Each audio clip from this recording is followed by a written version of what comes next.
বেতনটা যেহেতু পায়ে গেছি আগে মার লগে ওষুধ কিনি, পরে একটা লাল কালার শাড়ি কিনা লয়ে যাবো। এই বেটা এদিকে কি ভাই? কাগজ কে তুই আগে যে পাশে ভাই কিনলি গা এদিকে। ওই ভাই কি ভাই? ভাই চুপ ওই দাঁড়ান, এই ভাই কি কোন কা? চুপ। ওই ভাই ভাই মোবাইল দেন ভাই। ভাই বুঝলাম না। এই ভাই টাকা দেন।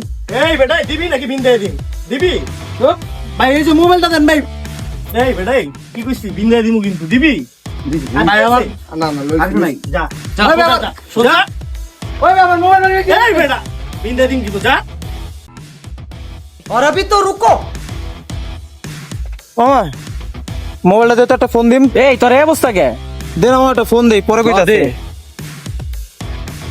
হ্যালো মা, কিরে বাবা মিজান, তোমার লাগে মনে হয় আর দেশে ইচ্ছান করা হইলো না মা।